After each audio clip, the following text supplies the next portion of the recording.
Hello, my name is Mark Gibson, and you're listening to the podcast version of the Teagasc Signpost Series, a weekly webinar that promotes and examines sustainability in Irish farming. Good morning, and you're very welcome to this morning's Signpost webinar. My name is Pat Murphy, Head of Environment Knowledge Transfer with Teagasc. Our Signpost series is brought to you in conjunction with Dairy Sustainability Ireland, Food Drink Ireland, SkillNet and the National Rural Network. This morning, we're delighted to welcome Professor Tommy Boland from the Department of Agriculture, our School of Agriculture and Food Science in UCD. Tommy, you're very welcome. Thanks very much, Pat. And to help us with the questions, we're joined by Catherine Keena. Catherine, again, you're very welcome. Morning, Pat and Tommy.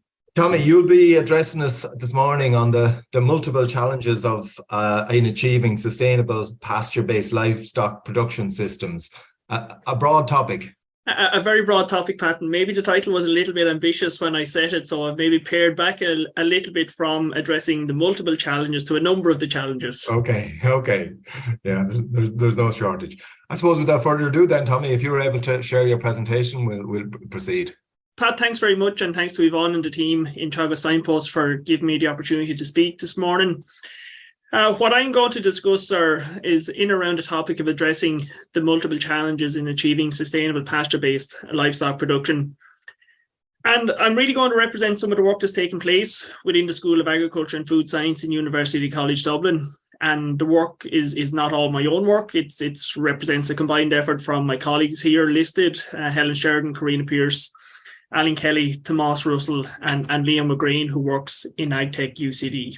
If anybody's interested in hearing a little bit more about what we do in UCD, here are just some of the Twitter accounts, or you can contact me directly via my email address if there's questions which I don't address at the end of this morning's presentation. So just a very brief background. I'm sure many people on the call this morning are familiar with Lyons. UCD Lyons Farm is located just outside Dublin, just off the M7. It's the research and teaching facility, particularly supporting the undergraduate and the postgraduate activities in the School of Agriculture and Food Science and in the School of Veterinary Medicine. But I'm sure nobody will be too surprised to hear that the interest in the farm is increasing across the university over the last 4 or 5 years. There's about 250 hectares in the farm, and we cover all the main agricultural enterprises, including crops, including tillage, dairy, equine, sheep, and beef research. And more recently, we've also included the long-term pasture-based research platform, or the Lyons long-term grazing platform on the farm. I understand that these slides are going to be shared with the attendees afterwards, so I've just included a quick link to a YouTube video, which does give a little bit more insight and oversight into what we do at UCD Lyons Farm for anybody who's interested in looking at that.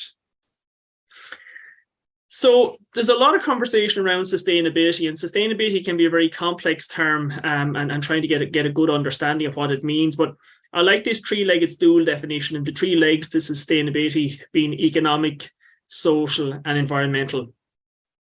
And probably quite a lot of the time we zone in, and certainly in my research work, I zone in on aspects of the environmental sustainability.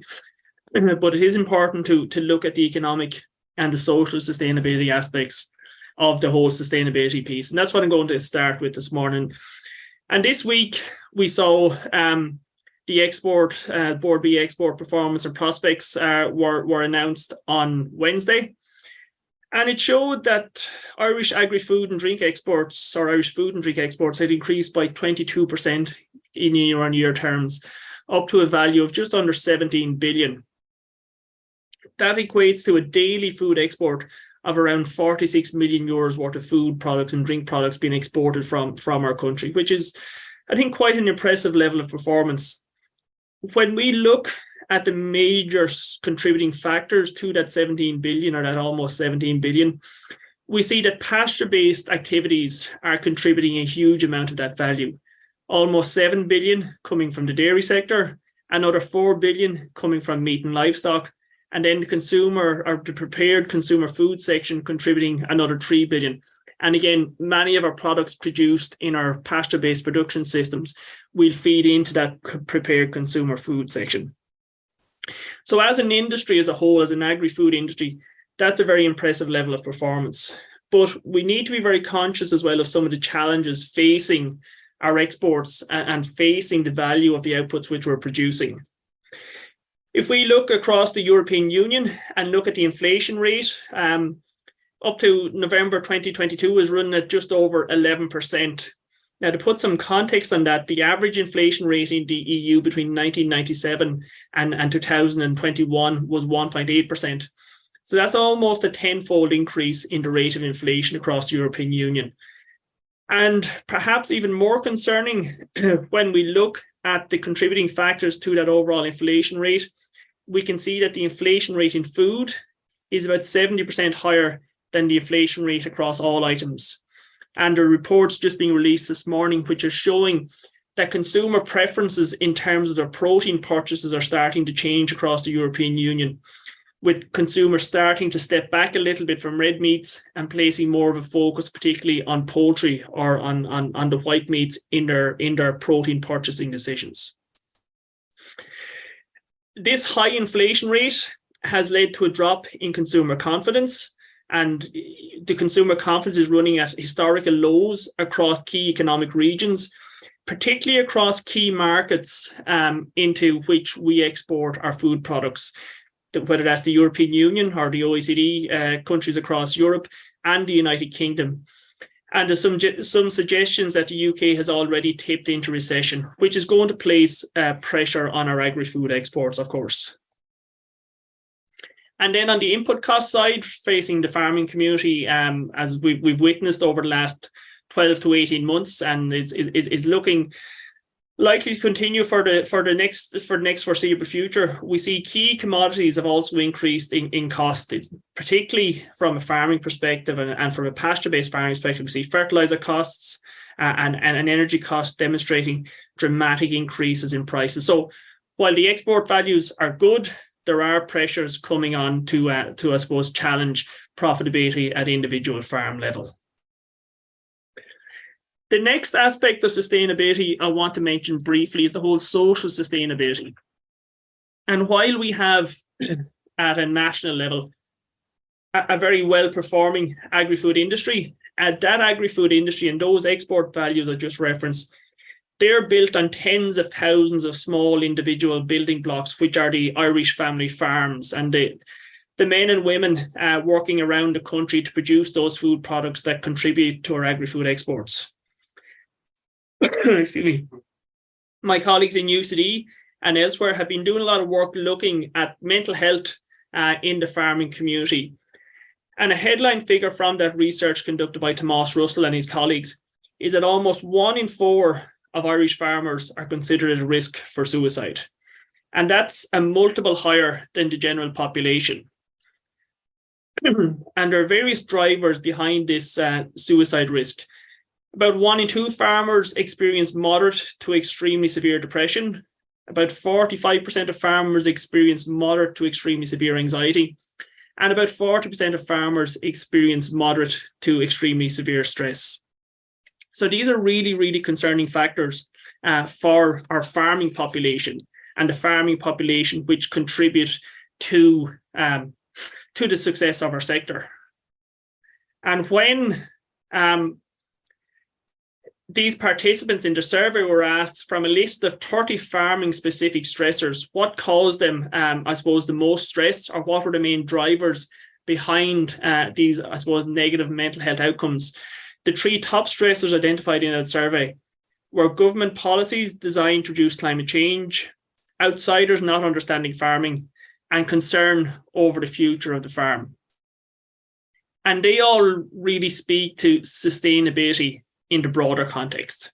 So that's just trying to set the scene a little bit for some of the additional challenges which the sector is facing. And now I'm going to go on and talk a little bit more about the on-farm environmental sustainability aspects and challenges and what we can do to address those challenges. So that's where we're going to go to next, with the environmental leg of the sustainability stool. Something that came up at the UCD School of Agriculture and Food Science Research Symposium before Christmas was a term referred to as the carbon goggles, or having a focus on a single metric. And there's also this term of carbon tunnel vision. And I think it's really important because for the last, months and years, a lot of the conversation around the sustainability challenges for our sector has been in the area of greenhouse gas emissions and setting the sectorial targets. And I think it's really important that we don't lose sight of the other challenges, such as issues around biodiversity loss, air quality, water quality, and we're actually seeing action there in some of those other sectors, probably a little bit in advance of seeing action in carbon emissions when we're talking about policy instruments. And what I'm referring to there is the rebanding in the nitrates directive, for example, which is going to have knock-on impacts in production in this production year. So in our work at UCD Lyons Farm and within the School of Agriculture and Food Science, we try, insofar as possible, to be cognizant of these multiple challenges facing our pasture-based production systems. And I could have a dairy cow or a sheep at the center of this graphic just the same. It just so happens to be beef animals in this scenario. But in our work, we try to take long-term scenarios into consideration. So coming up with a solution that only works over the space of weeks or months is not really a solution. We need to have solutions in the longer term. And in any of our studies, we'll obviously be interested in animal performance. We're also interested in the pasture, biodiversity, soil health, water quality, emissions, profitability, and a whole wide range of other factors. So really what I'm trying to do is highlight the multidisciplinary nature of the challenge facing our sector, and also the multidisciplinary nature of the research ourselves in UCD and many other research organizations are undertaking at the moment to address these challenges. I'm sure everybody on the call is acutely familiar with these targets, so I'm not going to labor them, but we have challenges around carbon, around greenhouse gas emissions, around water quality, around biodiversity. I could have also put in here animal welfare, reducing pesticide usage, reducing availability of animal medicines, and so on and so forth. So there are a number of challenges facing the sector. And I suppose over the last decades, we've come through a period of really impressive, expansion in global food production and really impressive expansion in the value of our agri-food exports as a nation. But now we're faced with challenges in terms of the inputs we have been using to achieve that level of output and that level of output increase. And that's where the future research and where our current research at UCD is actually focused at the moment. In all this conversation around challenges, I think it's very easy to overlook, the benefits of pasture-based livestock production. We're located in a particular region of the world where the rainfall is fairly stable and fairly predictable. The growing season is pretty long, and we can produce large quantities of grass and forages. And we farm animals that can take these grasses, which contain nutrients unavailable for human consumption, and convert them into nutrient-dense, highly sought-after animal products, that be meat or milk or any of their derivatives. And if we just take a kilo of lamb and we could produce the same stats for a kilo of milk or a kilo of beef, we can see that at a systems level, a kilo of lamb converts around 27 kilograms of feed into that human edible product. Of that 27 kilograms, 26 kilograms is forage, which is otherwise unavailable directly for human consumption. And about 1 kilogram is comprised of concentrate feeds. And again, the vast majority of that concentrate feed stuff can be made up of feed ingredients that are not directly available for human consumption. I'm not saying it always is, but it can be made up of those feed ingredients not available for human consumption. And that's actually a really important contribution of ruminant livestock to global food supplies by opening up an area of land not otherwise available for food production through the use of those grazed forages. So I'm going to talk a little bit more about some of the work taking place now at UCD Lyons Farm. The first thing I'm going to talk about is our high output grass-based spring milk production system. And this is a project of work that's been ongoing for a number of years now. It's a collaboration between the School of Agriculture and Food Science and the School of Veterinary Medicine. And there are a number of people involved, but I suppose the overall programme is led by Keena from the School of Ag and Finbar Mulligan from the School of Veterinary Medicine. And we all know why grazing systems have developed. And, a lot of the grazing systems have developed based on low output per cow with a view to maximizing stocking rate. That gives good cost control. You can avail of high stocking rates, and high profitability is possible. Important correction there. High profitability is possible in those pasture-based, lower output production systems. I suppose the reasons why we have gone for a grass-based system based on a higher output per cow are multiple. They range around environmental concerns due to increasing animal numbers, a limited availability of land or fragmented land resources for a number of farmers around the country, limited buildings and infrastructure, limited skilled labour available, and the potential for poor work-life balance in farm families through I suppose, very high cow numbers in individual herds. What is important to stress in terms of this high output or higher output system is that grass remains key and forage remains key in the feed budget.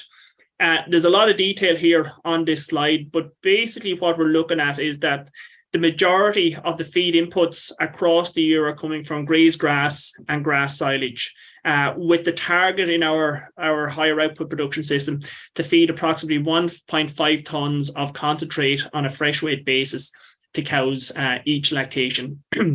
You will see, I suppose, at a national level is about a tonne of concentrates going into the average dairy cow in Ireland, and there would be other systems which would be promoting a lower level of concentrate input. But that's the system we have chosen in UCD. The herd targets then as follows. We have a stocking rate on the milking platform of 3.27 livestock units per hectare. The whole farm stocking rate is 2.33 livestock units per hectare. So it wouldn't be a very high whole farm stocking rate. A target milk yield per cow of between 7.5 and 8,000 kilograms. That would put us in the high banding in the nitrates perspective. A milk solids production per cow of 625 kilograms. I suppose for a long period of time, higher output cows would have been associated with poor fertility, but we're looking at a 6-week in-calf target rate of 75%. And as I said, a concentrate input of 1.5 tonnes per cow per lactation or per year. So they were the targets when we started out. What sort of a level is being achieved? We don't have the final data compiled for 2022 as of yet, but we're looking from 2016 across to 2021. We're achieving about 7,700 kilograms of milk yield per cow, and milk solids output per cow of 630 kilograms. So we're just on that kilogram of milk solids per kilogram of cow live weight ratio. And a milk solids output per hectare across the whole farm of just under 1,500 kilograms of milk solids output per hectare, which is, I think people can agree, it's a fairly respectable level of performance. But just to reiterate, this is not a system built on high levels of concentrate input. It's a higher level of concentrate input compared to the national average, moderately higher, I would suggest. But grass remains the key, I suppose, component in this production system. We're seeing 11 tonnes of grass dry matter utilised per hectare, another 1.5 tonnes of approximately of silage dry matter per hectare. This is achieved from a fertiliser input of 210 kilograms of nitrogen per hectare, 25 kilograms of phosphorus, 95 kilograms of potassium. We are, and work has been ongoing for a number of years by the team to increase the level of clover in the swards. We're achieving about 275, 280 days of grass, about 80 farm covers completed per year, and 9.7 grazings per paddock per year. So again, probably getting fairly close to a lot of those the grass 10 targets that people will be familiar with. And then if we look at the forage grown, we're somewhere between 13 and 14.5 tonnes of forage dry matter grown per hectare per year.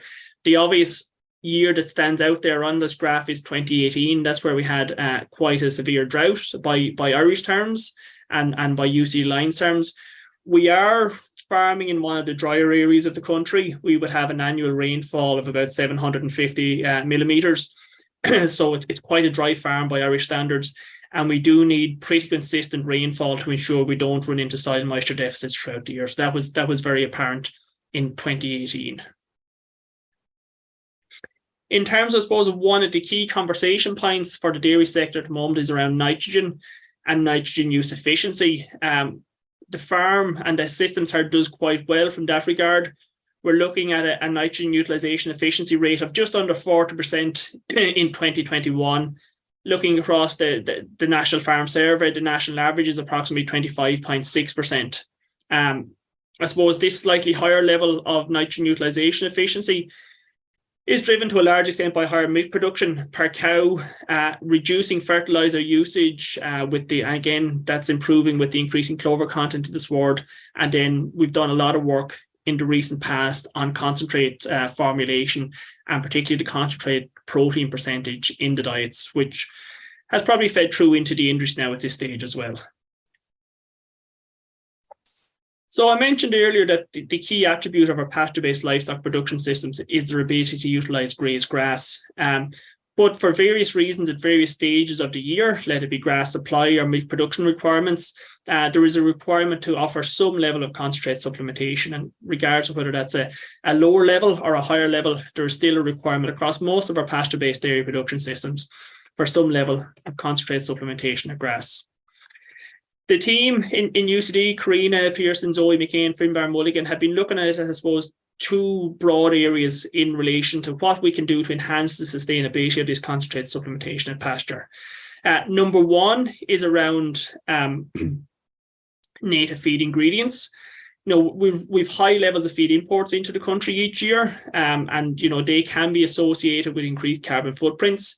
Now, let's not be naive. We don't have the current, or perhaps even at all the future, tillage production capacity to replace all this imported feedstuffs with native feedstuffs. But there certainly is scope to include more native feed ingredients in our feeding systems. Work has been conducted looking at barley, which can obviously be produced in the country compared to maize. And when our cows were offered alfalfa grass plus a barley-based concentrate, they produced more milk and a greater yield of milk solids per day compared to cows fed grass plus a maize-based concentrate. So it just shows the potential to have some positive impact on animal performance by inclusion of native ingredients. There was also work then comparing barley versus oats, and anybody who can remember back far enough will know that oats was once a very important part of the Irish agri sector and is increasing in importance again, I would suggest. And the cows fed a oat-based concentrate, they had a higher fat concentration in milk, and it was higher in unsaturated fatty acids or the good fats present in that milk. And that also resulted in milk that was more suitable for processing. So again, we're seeing some benefits of inclusion of oats in the diet for our dairy cows. Perhaps a more topical area then as well is looking, our work has been done to reduce the crude protein content in the diet of the dairy cow. We all know, or we all should know, that grass and grazed grass and grass plus clover swards or grass swards receiving very high levels of fertilizer nitrogen application will have a high crude protein content. And there's probably limited value in feeding high crude protein concentrates to supplement or to support that grass diet. So some of the work the team has conducted has looked at reducing the crude protein content in the diet, in the concentrate proportion of the diet, from 18% down to 14%. And the results would show that when that work was undertaken, there was no negative impact on milk yield or no negative impact on milk solids production across the main grazing season. Then I suppose the boundaries are pushed a little bit further in terms of going from a 14% concentrate down to a 12% concentrate. And again, one of those 12% concentrates contained non-native ingredients, the other contained native ingredients. And while we did see a numerical decline in milk yield of about 1.3 to 1.4 kilograms of milk yield per day, there was no significant difference in the fat and protein yield or the milk solid yield achieved by those cows. I think though they're important results. Usually when we conduct research, we want to see differences between treatments. In this case, I think the desire was that you wouldn't see a difference between milk production when you were reducing the protein content.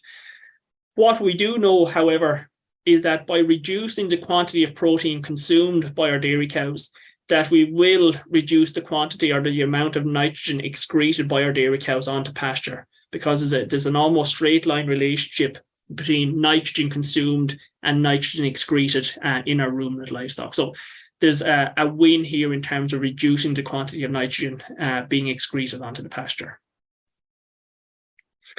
So I'll park the dairy cow there for the moment, and I'll move on to the other area where we've been researching for the last 10 or 12 years at Lyons Farm. And we're not the only ones conducting research in this area.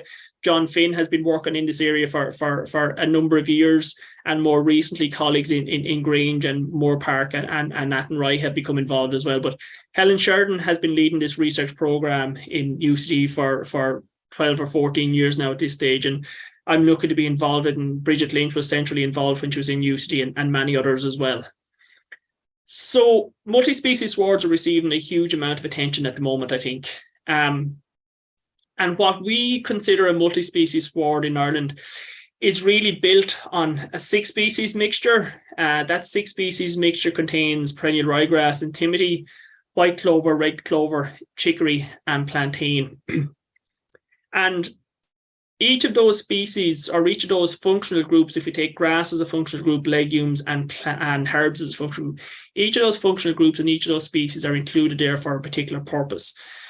But one of the big benefits of having a multi-species sward, and it's demonstrated nicely, I think, in this graphic produced by Shona Baker, is the different rooting depths achieved by the different plants in the mixture. So that allows the different plants to avail of nutrients at different, sward soil horizons, and also particularly in periods of low rainfall. These deeper rooting plants can draw up moisture from deeper in the soil horizon, which will allow them to be more resilient to drought. And there's lots of work from Ireland and elsewhere to show that to be the case. But I suppose our work, or my proportion of the work in particular, is interested in looking at how animals perform when they're fed these multi-species swards. And for animals to perform, we need to grow herbage. So we've been running a beef system study with Hereford steers from the dairy herd now since 2018. We have 3 sward types. We have a ryegrass monoculture, a ryegrass white clover system, and a multi-species sward system containing those 6 species I just made reference to. The major difference between the 3 systems, in addition to their plant makeup, is the fact that the perennial ryegrass sward receives 205 kilograms of nitrogen per hectare per year, and the other 2 swards receive 115 kilograms. The other 2 swards receive 90 kilograms of nitrogen per hectare per year. And what we've seen with our multi-species swards, they're capable of producing an extra 2.5 ton of forage dry matter per hectare compared to the perennial ryegrass only swards. We feed those swards to our animals. So we have 3 herds of cattle of Hereford steers grazing those swards. They start grazing at about 15 weeks of age, and they're carried through until slaughter at around 20 months. When they're housed, they're fed silage made from their respective treatments. So cattle which graze perennial ryegrass during the summer will receive perennial ryegrass silage during the winter, and so on. Compared to the perennial ryegrass animals grazing either the white clover or the multi-species swards are reaching slaughter about 4 to 5 weeks earlier than their perennial ryegrass counterparts. So we're reducing the period of finish for those animals, which is quite important, and we'll see in a moment from a carbon and an economic perspective.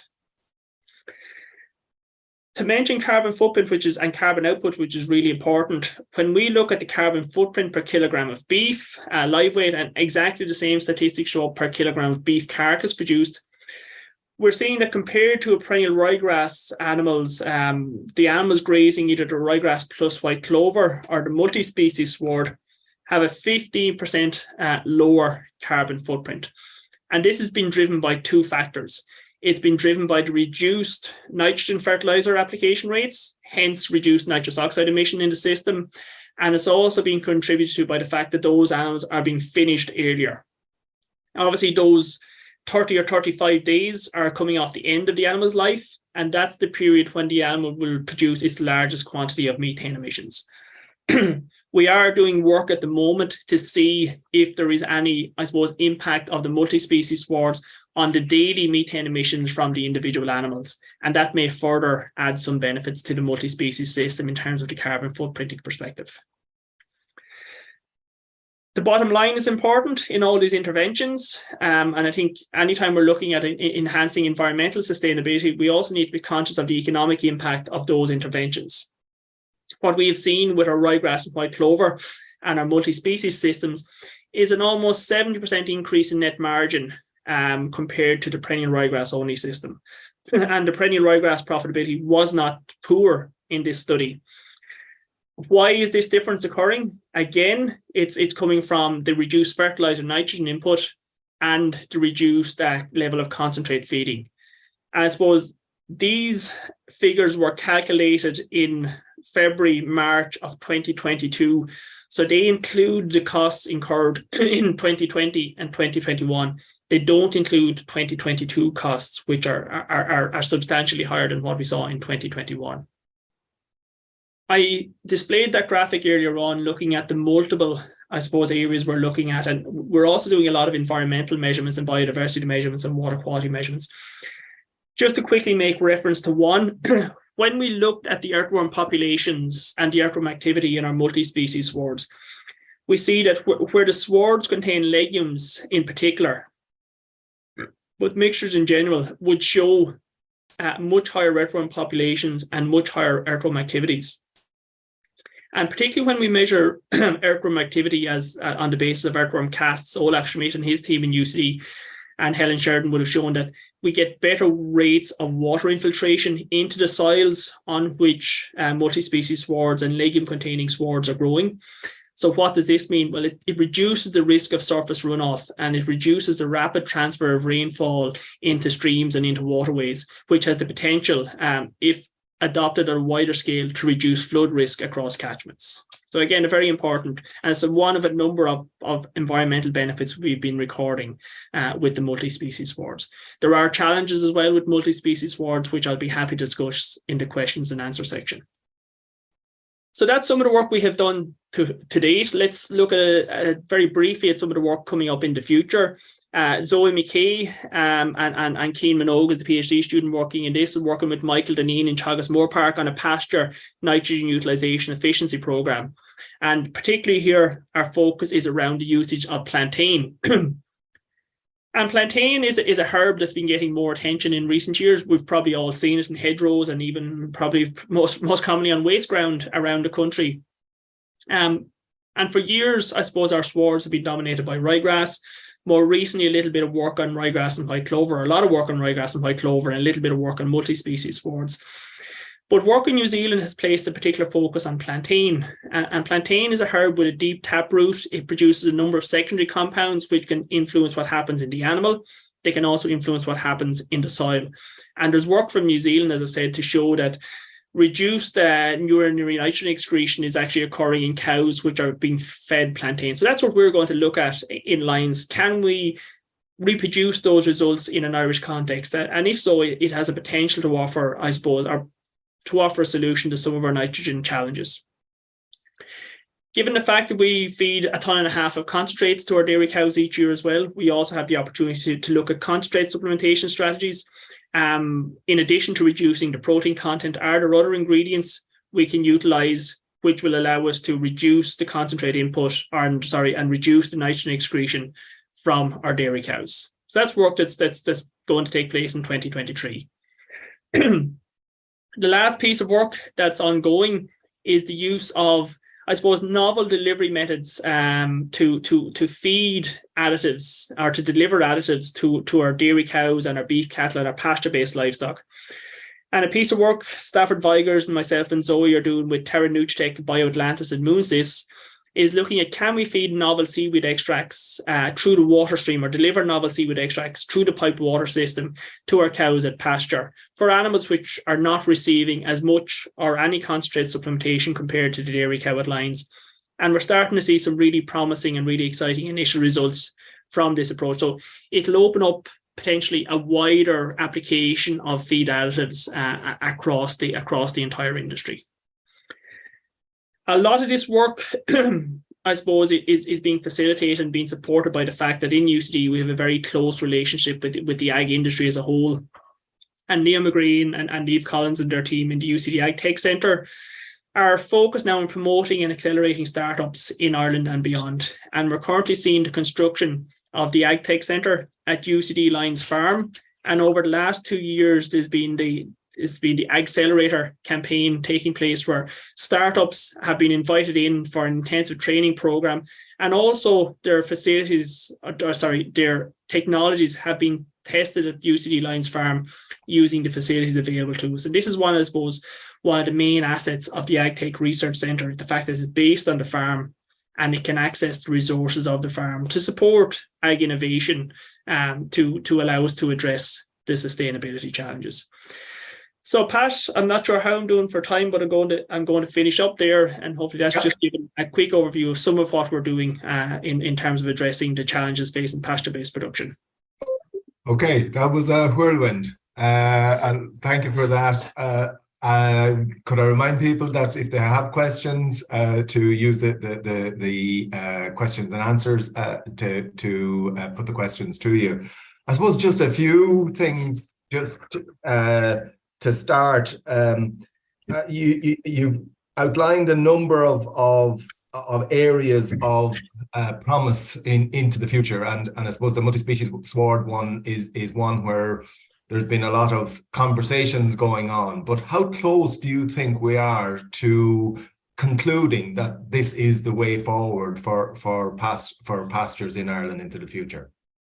Yeah, I think we're still a step away from that, Pat, to be very honest with you. I think the multi-species swards have demonstrated huge potential. And, I'd be confident in making a few statements around them now in terms of feeding them to beef cattle or to sheep. If we feed multi-species swards to beef cattle or sheep, it'll increase their level of performance, their level of average daily gain, and reduce their period to slaughter. We've multiple studies from Ireland and elsewhere to show that. The work on the dairy cow is probably less advanced than it has been with the beef or the sheep animal, so that work is still ongoing. It's never going to be a solution for every farmer in Ireland, just like no technology is going to be a solution for every farmer in Ireland. So I would view multi-species swards like a feed additive, or like many of the other technologies, as another tool in the toolbox. And I would also, I suppose, make the point that we've decades and decades of research gone into perennial ryegrass and perennial ryegrass white clover more recently, the last couple of decades. And there's still a huge number of research questions to be asked of those swards, and we continue, and your colleagues in Moore Park and Johnstown and elsewhere continue to ask those questions. We've really been just working with multi-species swards for a very short period of time relative to that. So there's lots of questions still to be asked. The main questions I would see at this stage are, what's the best establishment technique? What can we do around the persistency? Because a herb like chicory in particular, or plantain, they do not persist in a sward to the same extent that a grass plant will persist in the sward. So we have a couple of decisions to make there. Do we view those plants as being important in our mixture? And we believe they are. Then how do we keep those plants in the sward? Or maybe more accurately, how do we bring them back into the sward after they disappear? And that's not a full reseed. That cannot be a full reseed for all sorts of reasons. And there are questions around weeds in multi-species swards. Almost all of our work would show that, there is not a weed issue with a multi-species sward. We actually have lower weed ingress. Now, if you have an absolutely filthy paddock before you sow multi-species swards, most likely you're going to have a very, very dirty paddock after you sow multi-species swards. If that happens, you have no herbicide approach to take. And then the final comment I'll just make on the multi-species swards there, Pat, and I could talk about them all day, but I'm sure nobody wants to listen to me, is our work on multi-species swards has really focused on a 6-species mixture. 2 grasses, 2 legumes, and 2 herbs. And we've been looking at comparing that to an intensively managed perennial ryegrass monoculture or a ryegrass plus white clover sward. A multi-species sward could cover anything from 4 to 40 species. So as a term, it's almost, or it can be meaningless because it describes so much that it actually doesn't describe anything. So I should probably really start referring to our multi-species sward as a 6-species mixture rather than a multi-species sward, just to clarify that fact. Okay. I wouldn't mind taking you back right to the beginning of your presentation, where you talked about the mental health issue of farmers. And I think there's a lot of work out there also on the more physical health side of farming, of farmers as well. I mean, what you presented there was highly worrying, and I'm just wondering. I think the question of are we doing enough in this space is probably pretty obvious. I don't think we are. But what can be done to try and address this a huge problem as I see it? Yeah, it's a huge problem, and the answer to that question, Pat, is really far beyond my range of expertise. But my colleagues Tomas Russell and his team in UC, they're doing a lot of work in that, and really what they're trying to do now is to attract more funding to further interrogate what's happening at farm level, and as you said rightly, try to come up with some solutions. And we can get caught up in headlines quite often, I think, in 17 billion euros worth of exports or a greenhouse gas reduction target of 25% by 2030. But for any of those headlines to be achieved or to materialize, it is dependent on the 120 or 130,000 farms and farming families around the country that are supporting those activities or that are required to make changes to meet those targets. And in addition to 120 or 30,000 farms, there are 120 or 30,000 farm families involved there. And if the farmer, let it be the husband or the wife or the mother or the father, if they're not farming that land, most likely somebody else will. But if they're not parenting those children, then there is nobody else to fulfill that role. So it's really important in terms of the farm or the family structure and those individuals that we can address those mental health challenges and indeed the physical health challenges.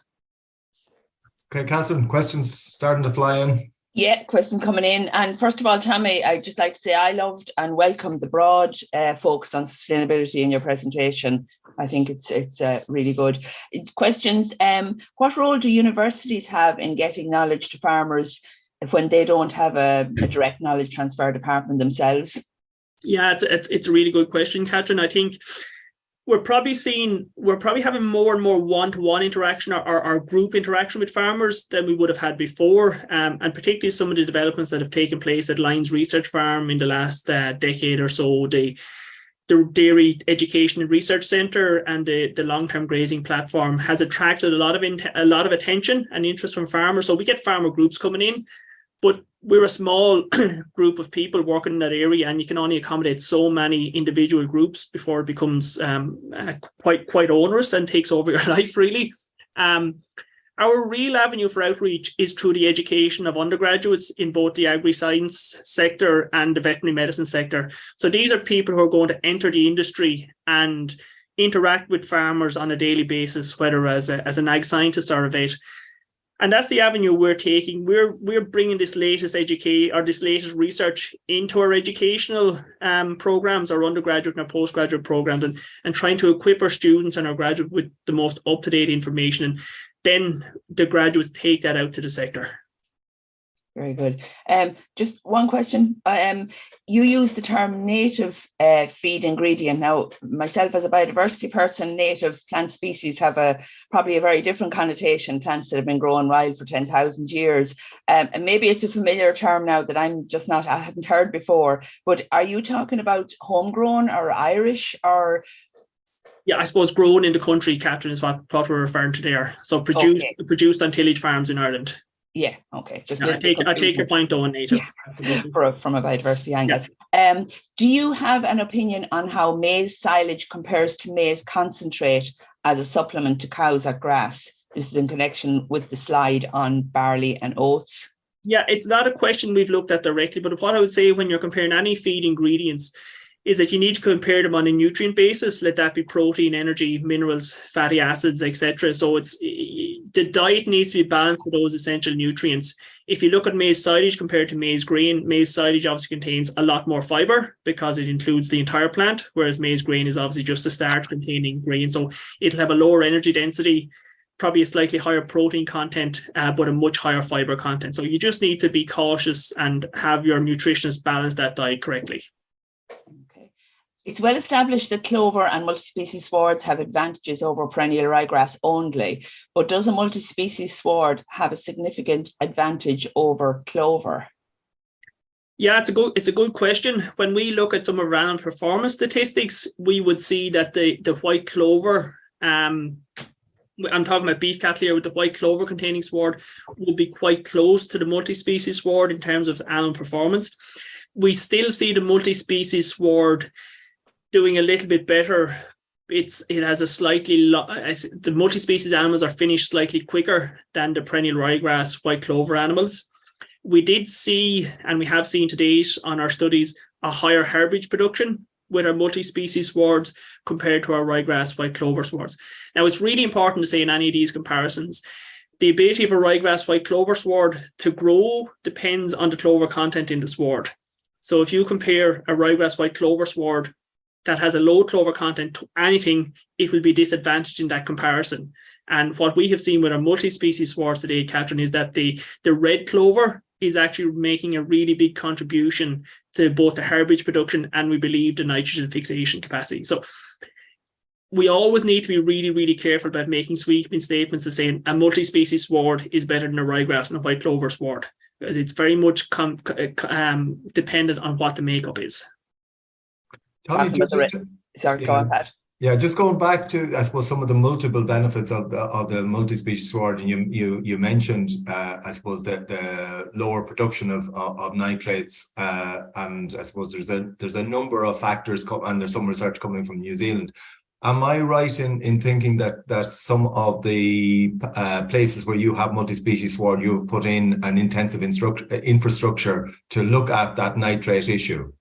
Yeah, that's correct. So on that long-term grazing platform I mentioned, we have 12 fields or 12 paddocks in that pat. Each paddock is 2 hectares, but each 2 hectares is fully drained, or we call it hydrologically isolated, because as researchers, you like to make things sound more complicated than they actually are. But that allows us to measure all the water that's drained from those sites, and also, most importantly, measure the nutrient content carried in that water. So nitrates, phosphates, particulate matter, even the microbial populations of those soils. So it's something that we are going to be looking at in much more detail in the coming years. Okay, that should be interesting. Yeah, we're looking forward to it. Back to, how do multi-species swards fare if they are cut and ensiled as round bales? It's I'll temper the comments I'm going to make on that, because I'm being recorded and there's 380 people on the call. Probably the best silage and the worst silage I have been involved in making at UC Lions Farm have come from multi-species swards. They do take longer to dry, because generally the multi-species sward has a higher moisture content. So the best time to make multi-species sward silage is in the main grazing season, the main silage season, so May, June time, when you have good drying conditions. We did make some multi-species sward silage in late August, early September one year, and it just wasn't dry enough. And I suppose the big issue with that was the bale integrity. They were so wet, the bales didn't retain their shape. That was once off. Our more common experience with multi-species swards is when we make that multi-species sward silage and we feed it to our cattle. The calves, so this is from our beef system again, catching those calves going into the shed at 7-8 months of age for their first winter. The calves getting the multi-species silage are growing 200 grams per day faster than the calves getting the perennial ryegrass silage. So you can make really, really good quality silage with a really high feeding value from that multi-species silage. Thomas Maloney did a PhD in grain with Padraig O'Kiley a few years back, and again, Thomas's work would support that. When the sward is dried, you can make very good quality silage from multi-species swards.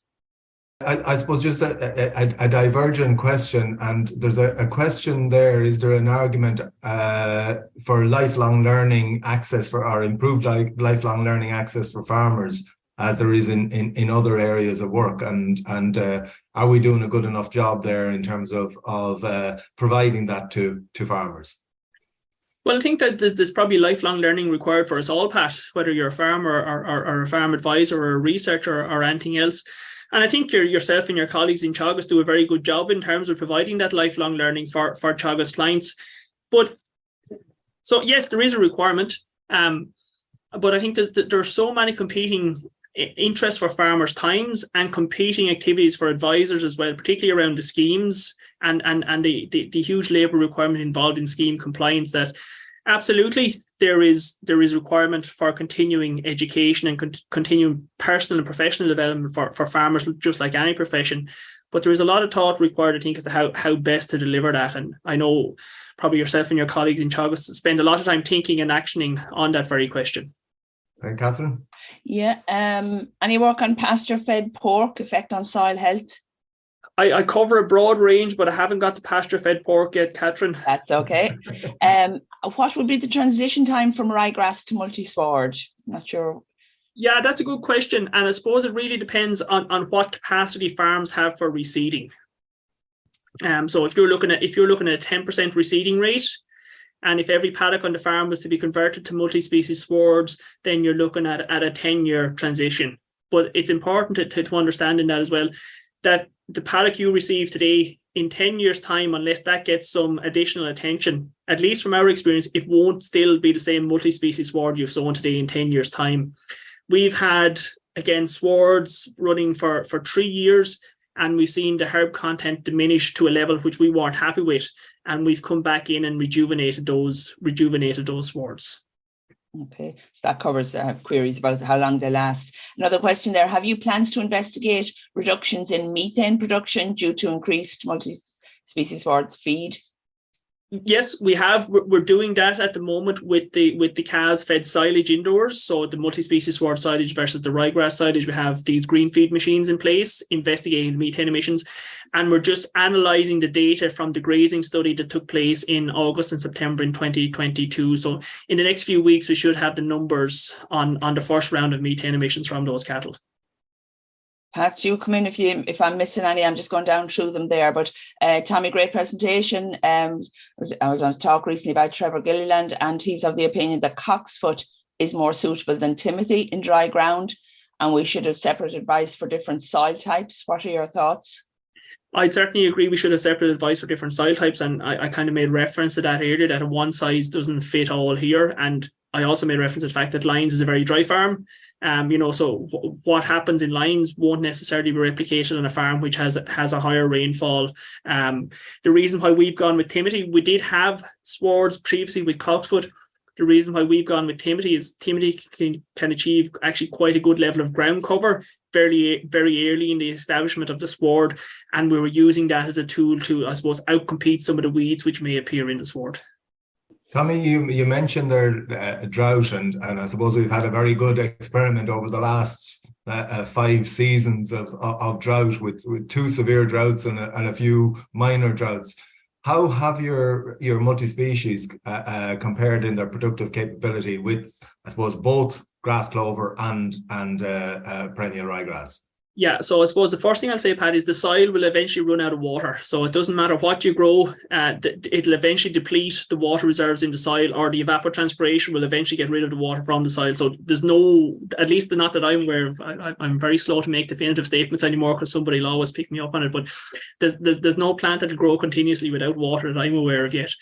We were seeing during the drought periods that during the periods of soil moisture deficit, we were seeing 2 to 3 times the growth rate on the multi-species swards compared to the perennial ryegrass and the perennial ryegrass white clover swards.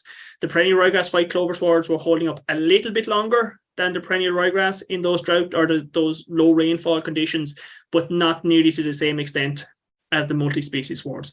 And from a plant morphology perspective, that makes sense because you have things like chicory and red clover and plantain, which are sending roots down deeper into the sward, into the soil horizon to drop that moisture. And I suppose a follow-on question on that in terms of, I suppose, management and establishment and keeping, I mean, it's becoming well established that if you want to include clover, your soil fertility has to be very high. Is it fair that we assume the same principle for a multi-species sward? Yeah, I think that's a fair starting point. It certainly doesn't want to be any lower than it is for a perennial ryegrass monoculture. So things like legumes, they like the higher pH, and the earthworm populations in the soil as well also like that slightly higher pH. So yes, you're looking at, we would follow kind of the standard recommendations for a ryegrass clover sward when establishing our multi-species swards. I'll just run through a few quickly. There's a good few coming in there, Pat, and you pick up any important ones there towards the end. Are the emissions from the more regular reseeding associated with multi-species swards versus perennial ryegrass taken into account when comparing emissions reductions? So what we had done in that modelling exercise, we'd modelled exactly what we did on the farm. So all the farm was 100% reseeded at the beginning. We had built in a twice the frequency of reseeding into the multi-species sward as the perennial ryegrass sward as well. But yeah, that viewer is exactly right. If we are reseeding more frequently in terms of a full plough-till sow type method, then you're going to be emitting a lot of carbon from that soil, and that's not where we're looking at in terms of the rejuvenation of our swards. A specific question there about your trial showed multi-species out yielding perennial ryegrass, but the yield for perennial ryegrass is only 10 tonnes in your trial, and perennial ryegrass can yield more. Yeah, absolutely. Perennial ryegrass can yield more, and we would see on our grazing dairy platform as well. We're probably getting 13.5 tonnes of ryegrass from a slightly higher fertilizer input, but certainly you wouldn't expect an extra 2.5 tonne from the additional quantity of fertilizers going on to our main grazing platform. Bear in mind that these swards have been grazed in a beef system, so you're not getting daily shifts and daily allocations of grass like you would in a dairy system. But I think it's fair to say, and anybody who has visited the site, we have been slightly disappointed with the grass yields we're achieving on our fertilizer, on our perennial ryegrass sward. We have had other studies with comparing ryegrass to multi-species swards, where we've been getting higher yields of both multi-species swards and perennial ryegrass than we achieved on this particular site. I suppose one quick comment on the site, Catherine. Prior to UCD purchasing this site, it had been in continuous tillage for about 30 years. So we're working off very low soil organic matter content and I suppose a somewhat depleted soil in that regard. Okay, just a last quick question, and then I'll go back to Pat. Are the seeds easy to come by? Yeah, they're much more accessible now than they were 5 years ago. Yeah. And the main seed suppliers will all have multi-species mixtures. Tommy, I suppose what you're showing us in throughout your discussion today is I suppose a heavy shift in your focus towards sustainability. Is that something that across UCD and the university sector as a whole, is it becoming a very big issue in, I suppose, both research and the training and education that you provide? Yeah, I think that's a fair comment, Pat. We recently had kind of a somewhat of an internal review of kind of the mission of the university and the key approaches the university is going to take. And I think it's quite a statement by the university that they made the decision to appoint a vice president for sustainability. So that's at a university-wide level. At a school level, at a college level, at a farm level. I think it's fair to say that we've always had quite a strong focus on sustainability in terms of our research and in terms of our teaching. And I go back to my time as an undergraduate student here when Frank O'Mara was lecturing me in animal nutrition, and Frank was talking about, nitrogen excretion and reducing methane emissions from beef cattle and dairy cattle at that stage. And that has continued ever since. As indicated by only a subset of the work I've shown this morning. There's similar colleagues doing similar work across forestry, across tillage, etc. I think what's happening more now is that's been more overtly labelled in terms of sustainability and sustainable agriculture. For a long time, we were incorporating it into agriculture. Sometimes I'm maybe a little bit uncomfortable with that particular description of sustainable agriculture, because a lot of what we're talking about here is a lot of good practice that farmers are already engaged in. Okay, I think on that note, time has caught up with us, and we're going to have to leave it there. A huge amount of appreciation, I think, coming through in the comments for the presentation you've given, and I won't allude to them specifically, but I think a very high quality presentation, and thanks for that, Tommy. Next week we're going to be joined by Dr. Finbar O'Regan and Ted Massey from the Department of Agriculture. The original billing of this was to deal with the fertilizer register, but the fertilizer register is not going to come out as early as we thought. It was due to be established right from the beginning of the year, but there are some delays in that. So there's a broadening of that topic to cover the fertilizer database and the issue of banding of dairy cows and other recent changes in the nitrates action program. So that should be of interest to most of you, I think.